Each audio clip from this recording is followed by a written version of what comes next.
Welcome to the USA Dog Behavior Podcast, where we explore one simple question. Why is your dog behaving this way? Whether it's aggression, fear, anxiety, resource guarding, excessive barking, or another challenging behavior, every behavior has a reason, a root cause. Hi, I'm Scott Sheaffer. I'm a certified canine behavior consultant and aggression specialist based in Dallas, Texas. Through comprehensive online behavior assessments, I work with dog owners throughout the United States to better understand their dog's behavior. Okay, let's get started. This is part one of a two-part series about practices in the dog world that drive me crazy, and there's plenty. But we're going to limit it to a limited amount. Today's episode is titled, 5 Things That Dog Owners Do That Drive Me Crazy. In the next episode, I'll turn my attention to 5 things that dog trainers do that drive me crazy. This isn't about shaming dog owners, by the way. Most dog owners love their dogs and are trying to do the best they can. They're trying to do the right thing. But they're surrounded by outdated ideas, conflicting advice, and opinions from practically everyone they've ever met. These 5 habits that I'm going to talk about today create confusion, increase stress, and sometimes make behavior problems even worse in their dogs. All right, let's get started. Number 1 is giving your dog nonstop commands. This one drives me crazy. I see it all the time. You've seen it. This is what it looks like. Sit, no, stay, come, leave it, look at me, sit. I said sit. The dog looks so confused. So what does the owner do? They talk faster, get louder, repeat everything. Somehow, for some reason, they think the 15th command will be clearer than the first 14. I get super stressed just watching this kind of interaction. I usually just tell the client, when it's a client situation, hey, let's just allow the dog to be off duty today. And when I do that, it's so funny, the temperature in the room comes down. Everyone relaxes a little after that, especially, of course, the dog. From the dog's perspective, all that language becomes noise. You know what I mean? The guy in the room that never stops talking, people stop listening. The dog may not know which cue matters, may need more time to process it, or may not be able to perform in that environment. A dog who sits beautifully in a quiet kitchen may struggle outside near a barking dog and a passing bicycle, a distraction. That's not defiance from the dog's point of view. It's confusion. The situation may simply be too difficult for them. Dogs are smart, but they're not human smart. They don't understand English. They don't understand all the social cues and stuff that we have. We have to train them what everything means and let them do these behaviors in environments that they are comfortable with. So, give one clear cue or command, then allow time for a response. Can I tell you, and I mean this literally, if you ask your dog to do a known command that the dog knows, if you literally give your dog 15 seconds more, your compliance rate will double or triple. 15 seconds to an impatient human feels like 30 minutes. But it is amazing how your dog just will process it and go, oh yeah, okay, this. And it will get faster over time.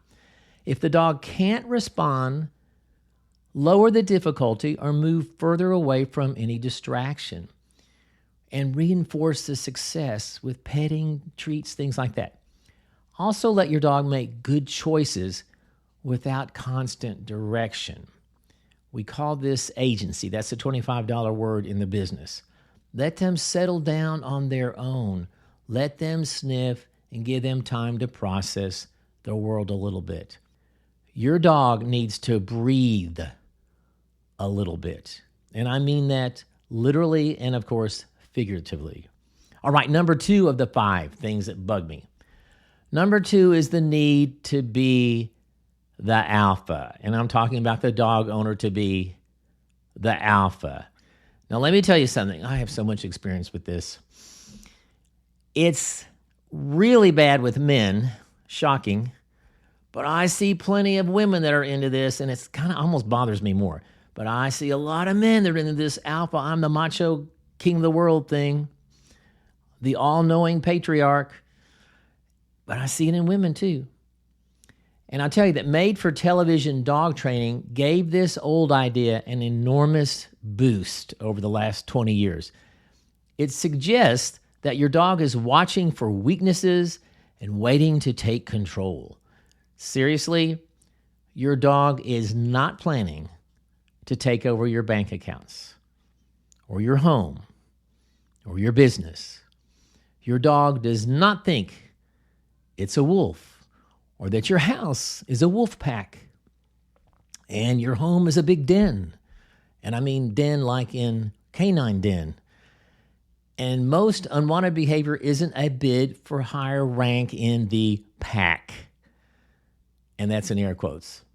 This is thinking that was popular in the 1970s. I think I did an episode on this, by the way, or I've done some blog articles. 50 years ago, this was a thing. But we now know that it has no basis in fact. Anyone that's read a single book on canine behavior knows this to be the truth. By asking focused questions about your dog's behavior, we can learn what's really going on with your dog. It's not this alpha pack thing. We can stop using the worn out and factually inaccurate premise of alpha, again in air quotes. We can ask things like, has this behavior been unintentionally reinforced? Is that why this dog is doing this behavior I don't like? Has the dog learned what we prefer for them to do instead? Is the dog afraid, anxious, frustrated, over-aroused, or even in pain? Is what we're asking reasonable for the dog to do in this moment? These kinds of questions lead to useful answers and understanding with your dog. My dog is trying to dominate me. That kind of thinking usually leads to nothing that will actually help, and actually, in a lot of cases, makes things much worse. You do not need to dominate your dog. Your dog in almost every household feels inferior anyway. Your dog is not at the top of the food chain, and your dog gets it. Your dog is trying to be compliant and get along and exist in the household. But you do need clarity, structure, consistency, and appropriate boundaries for them, of course. Teach what works in your household and make the right behavior worthwhile for the dog. By the way, if you have children, this is just like with human children. This is right out of child psychology textbooks, child rearing textbooks. Human children. Your dog is trying to fit into a complicated human world, and it's very complicated to them, and wants to get along with you and your family. Let them. All right, number 3. Oh, these just make my blood boil. When I was putting together this episode, kind of writing down some notes, I thought that, 5 would be a good number to talk about. Can I tell you, it took me about 3 seconds. These are things that I see every day. I see these all the time. This was really easy to come up with, and these are some of my hot buttons. I got to tell you, these are some of my hot buttons. All right, number 3 is one of my big ones. Number 3 is using shock collars and prong collars. Shock collars are often called e-collars, and prong collars are frequently called pinch collars. So we all know what shock collars are. They have those prongs that dig into the dog's neck and deliver a painful electric shock. We have euphemized the term, say, ooh, e-collars. It just sounds so much more sophisticated and subtle. They're still shocking the dog. They're still hurting the dog. Prong collars, yeah, we call them pinch collars and some other terms. Prong collars are those ones that have spikes that stick in toward the dog's neck and pierce and push into the neck. Very, very painful. You should see some of the cases that I get in here where the dog's neck is just raw from these things. Oh, it's just awful. I hate them. Anyway, these softer names, e-collars, pinch collars, don't change the mechanism of action.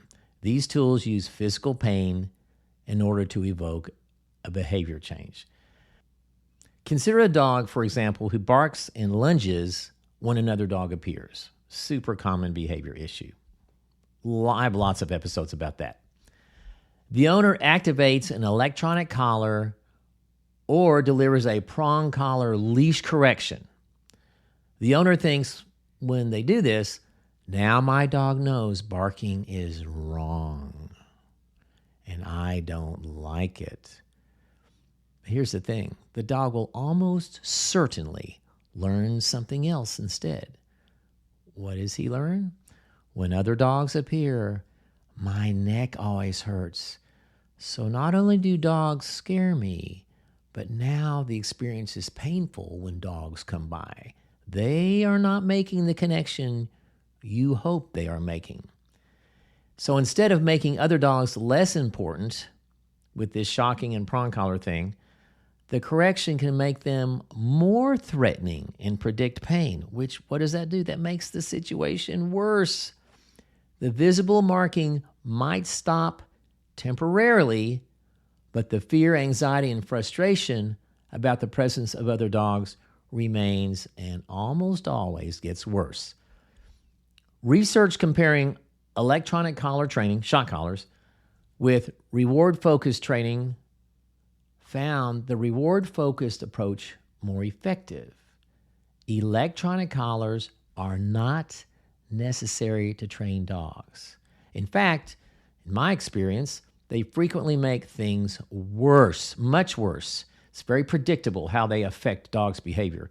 Other research has associated pain-based training methods like pinch collars, prong collars, with increased stress behavior and poor animal welfare. Now, aren't we trying to make things better for the dog, not worse? Please look for a humane way to train your dog that identifies why the behavior is happening, prevents the dog from repeatedly becoming overwhelmed. We call it going over threshold in the business. One that changes the emotional response when needed, that addresses that, and that teaches a safer alternative. Pain is a bad behavior plan, period. And let me just add this little note. Kind of is almost a little bit personal, I guess. It's not a good plan for human children either.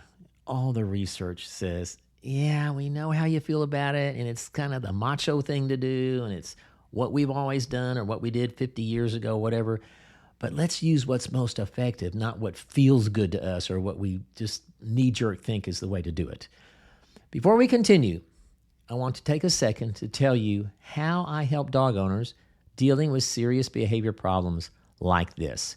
I work with clients throughout the United States through comprehensive online behavior assessments of their dog, where we identify why the behavior is happening, discuss safety and prognosis, and develop practical recommendations tailored to their individual dog.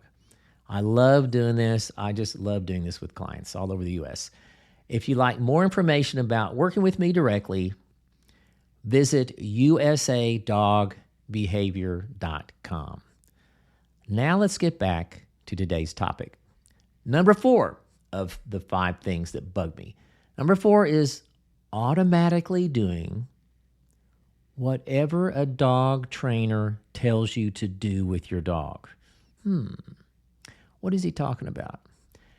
I often hear this kind of thing from clients. My trainer told me to punish my dog every time he growls. If he continues growling, I'm supposed to punish him more. But his behavior is getting worse, not better. And this feels wrong to me. I don't know what to do. I have heard some variation of that sentence I'm not kidding you, hundreds of times. Let me tell you how I feel about that. Getting a teeny bit passionate here. I think I've been passionate in this whole episode. These are like my 5 hot buttons. My response is always some version of this. You know your dog better than anyone on the planet, including some dog trainer, veterinarians, vet techs, groomers, daycare. I don't care. It's your dog. You know. If something doesn't feel right, pay attention to your gut. Professional knowledge has value. In other words, knowing what you're talking about is important. And a professional should be able to explain what they're asking you to do, why it should work, what risk it carries, and what alternatives exist. I don't care what they're asking you to do. A growl, in this example I gave earlier, is communication from the dog. The dog is saying, remember, they don't speak English or any other language. The dog is saying, I'm uncomfortable. I need space right now. I'm scared. I'm nervous. Punishing the growl might reduce the sound, but won't change the discomfort for the dog. In fact, it'll make it worse. Here is a fantastic analogy for this situation. Imagine removing the alarm from a smoke detector while leaving the fire burning in your home. Oh, everything must be fine now. The alarm is off. The room isn't safer because it got quieter at all. The fire is still raging. We do the same thing when we try to stop dogs from growling or showing other forms of aggressive behavior to communicate to us.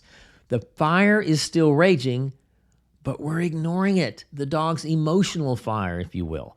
Growling is a symptom of an underlying bigger issue. Here's an unpleasant truth for you. Really, just soak this in for a second. I still find this kind of hard to understand. I believe, and I'm surprised how few people know this. The dog training field in the United States is really almost virtually completely unregulated. Everywhere. Anyone, and I mean anyone, can order business cards, launch one of those quick free websites, and now they can call themselves a dog trainer. That doesn't prove they understand dog behavior or are qualified to handle any kind of serious behavior case like aggression whatsoever. It's important that when you find someone to help you with your dog, and there are plenty of good people out there, believe me, I know tons, ask about their education, credentials, methods, equipment, and experience with your dog's issue, especially the specific issue you brought them in to help you with. Be cautious when the explanation centers on being alpha. If they start using terms like alpha, another word I really hate is when they start talking about corrections. You have to correct the behavior, demanding respect, forcing compliance. When they start using those kind of terms, run. For fear, anxiety, or aggression, find someone with specific behavior expertise, someone that is experienced and competent. You're allowed to say no, to stop a session, and get a second opinion. Advocating for your dog is your job. It's true, isn't it? And that leads directly to the last one, number 5.